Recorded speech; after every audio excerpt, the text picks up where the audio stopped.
All right, and welcome back for another episode of Carnivore Trades. Today is Tuesday, December 6th, 2022. If you're not done so already, give the video a thumbs up, like, comment, subscribe to the channel. Come find me on carnivoretrades.com for swing trading alerts and analysis. Anyways, what a day in the markets today. S&P down just under 1.5%, triple Qs down 2%, and the Dow down over 1%. That does not tell the story, though. So we had a really good beatdown, and it was kind of unassuming at first. You know, we kind of had a micro, kind of basically a flat open, a little bit of a dump into the first 15, 20 minutes, and then we kind of bid back up, and then it was just kind of really controlled selling for most of the day outside of the last really hour where we got a little bit of relief here. They came in and stick saved this at the very last minute. So let's take a look here. So yesterday, what did we talk about? Dow Transports closed below, first of all, this trend line. So going back to the highs earlier this year in April. And more importantly, closed below this green bar low right here, which was the Powell pump. Same thing with the XLF, so financials. Closing below that green bar from, Jerome Powell's press conference yesterday. So what was I watching all day long? That green bar low here on the spiders, right? And they closed it up above by about 35 cents. So closing price, 393.83, and this low is 393.48. So sliver by the skin of their teeth. You can barely see it right there. It is above that level. So technically, what does that mean? Technically, this is still an inside bar pattern because we closed above that low. That's the criteria that I follow, the criteria that I use for it. So it is not a failed pattern, believe it or not, just yet. However, is there technical damage? Oh, yeah, there is. There is definitely technical damage. Again, just kind of going back to yesterday, what was telling you that this could happen, Dow Transports, financials, I feel like it almost feels like we're going to get news here because we gapped up, right? We had that big pump. They pumped the hell out of the market.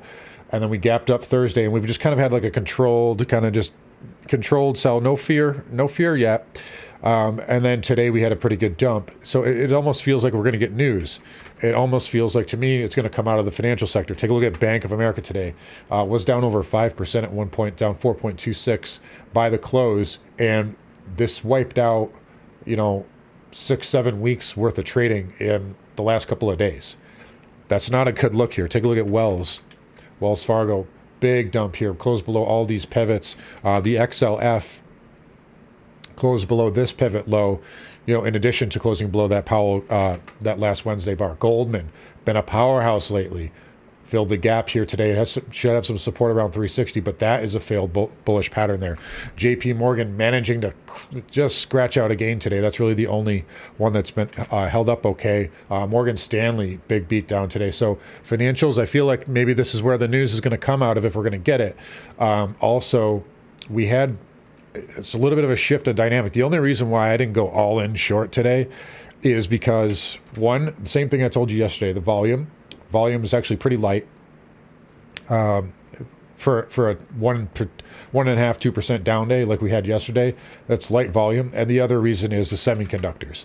Semiconductors held up today, and they've closed well above that green bar low. So this is still okay technically. I say all that to say this. The yield curves. So TLT is bidding up here and made a higher high today, up 1.29%. But what do we see today? Semiconductors holding up. Tesla, take a look at Tesla. Hold up, okay.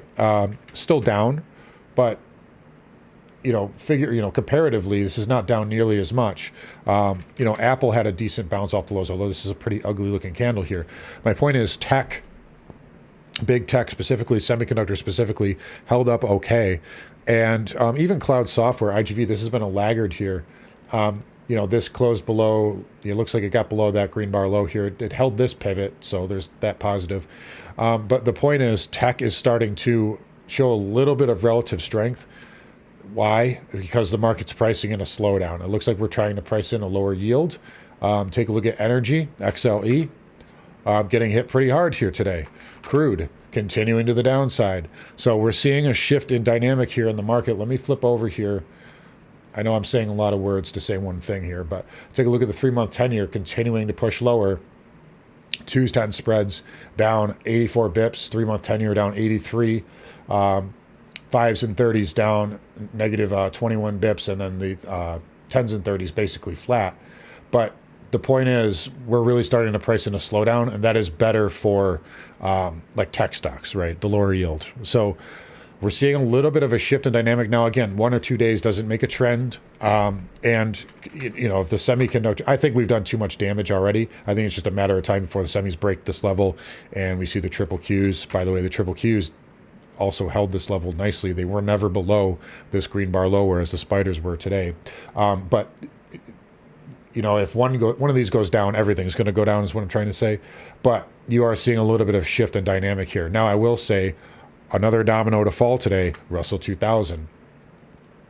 So close below that Powell pivot and below this pivot here. So this is now a failed bullish pattern here on the Russell.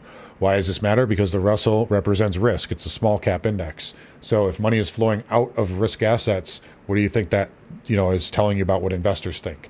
So problems here, technical damage, and it's getting interesting.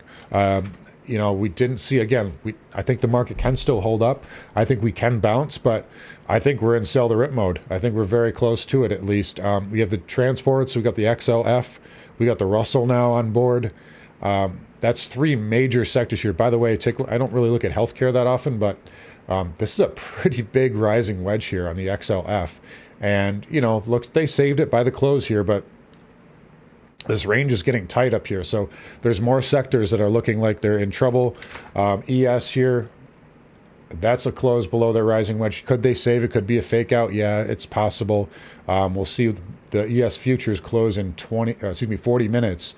And this low is 39.42.75. We're just barely above that. So the futures might actually negate that level, which would be 1 out of 3. I mean, the SPX didn't, you know, the actual SPX did manage to close above it by 3 points, and the spiders obviously closed by 30 cents above it. So, again, just to reiterate, technical damage, it looks like, you know, I told you guys this trend line was minor. It still was.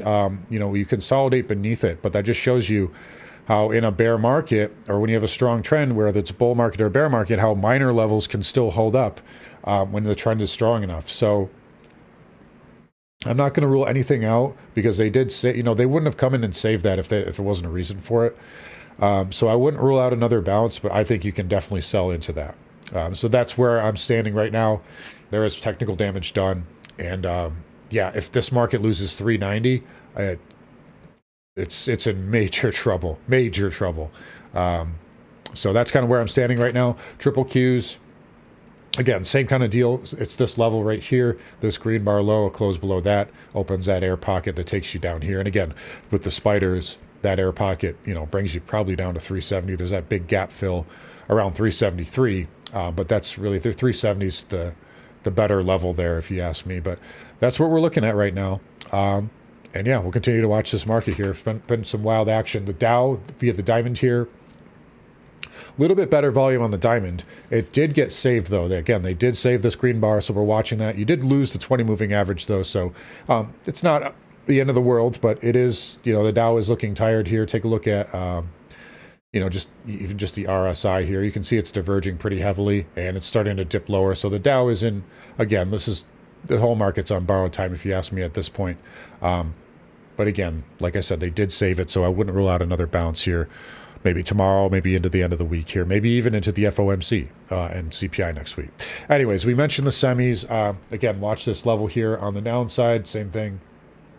You have one more minor level at 212.76, which is this green bar low. But again, semiconductors are still safe, all things considered, until proven otherwise. IGV, again, we talked about that. That's back below all 4 major moving averages. And again, you don't want to see it lose this pivot. If it does, it's got a huge air pocket all the way down to 250. And then really, I would honestly probably say the bottom here, the lows, outside of that little gap fill that you have there. But cloud on the weaker side, although Salesforce did get a nice bid off the low. Salesforce did have a nice little rally there in the close. This one's been beat up pretty badly, though. All right, transports, we mentioned that, obviously.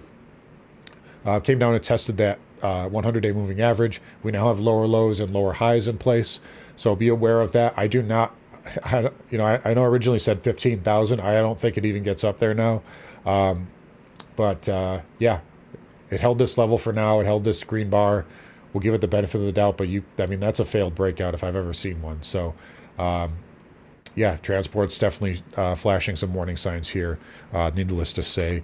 10-year here was negative again. It does look like there's a little bit of a dynamic shift. 30-year was also down. Looks like that wants to go test, 3, 4. This trend line that we're looking at, I think, is a monthly. Yeah, it goes all the way back to here. And that's really your breakout area, right?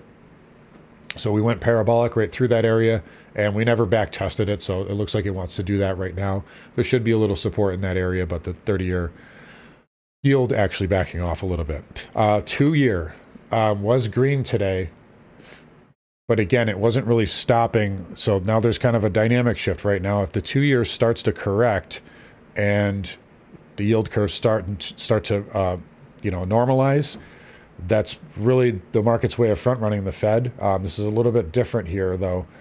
So it's not really what we saw today, obviously. The yield curves were continuing to flatten, but just keep an eye on that moving forward. If this starts to bid up and the yield curves normalize, it's pricing in a Fed pivot.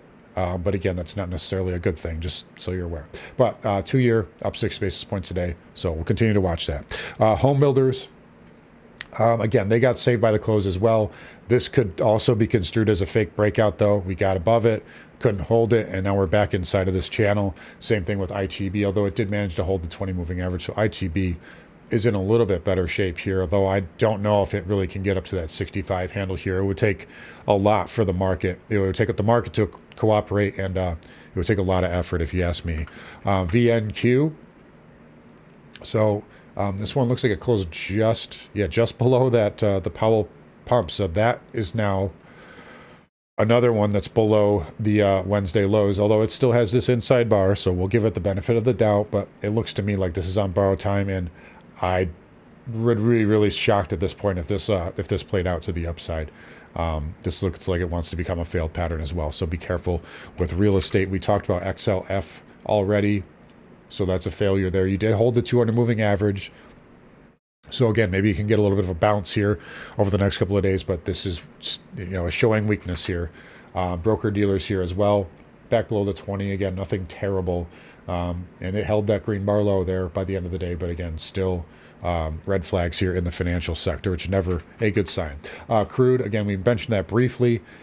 You're back into that trend line again. I'm not in love with crude here. I think the market's telling us that it's concerned about recession, and I think we're seeing that reflect into crude prices. I'll work at levels on this more this week, but for right now, if you lose this trend line, it's probably going to at least get to that 70 handle, and then maybe you got that 200 moving average. I'll do some more work on it here over the next couple of days, but crude definitely on the softer side, below all 4 major moving averages on the daily.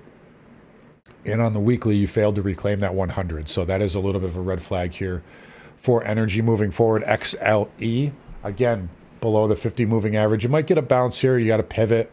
You're back testing that area. I think this wants to go to 82.50 though at some point, but nice breakdown. That's also a possible failed, you have up move, consolidation, and it's failed. So that's a failed bull flag. I know it's not really a flag looking pattern, but it's bullish consolidation, right? Here's the weekly up move, you're pulling back, and now you're below that. So some weakness here from energy. I told you guys do not chase this. This looks like distribution to me, and it looks like that is starting to play out. Take a look at XOP.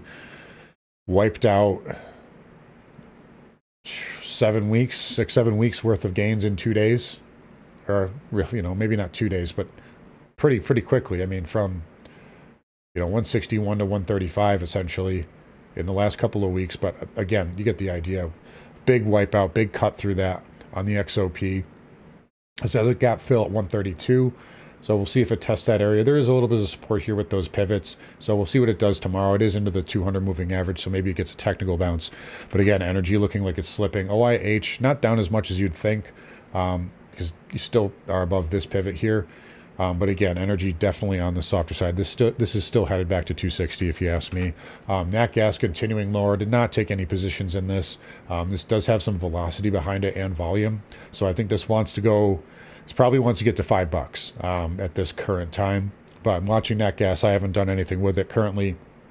But a nice little dump there for nat gas here. And there's still a pretty whopping gap there on the chart, though, for what that's worth.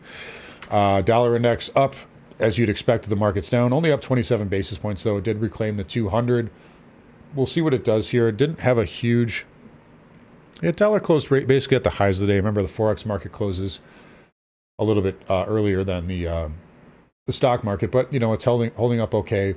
Reclaimed the 200. We'll continue to watch it. I don't really... have a trade on the dollar just yet.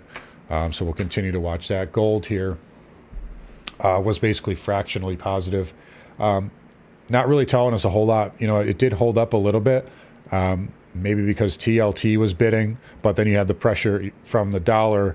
So dollar up, putting pressure on gold, but TLT up, kind of giving gold a tailwind. So maybe that's why you had kind of a flat day there on gold. But, all things considered, nothing's really changed. This can still make another leg up if the rest of the market cooperates, but it does look like we're starting to shift just a little bit here in precious metals. Silver, also kind of same thing, flattish on the day.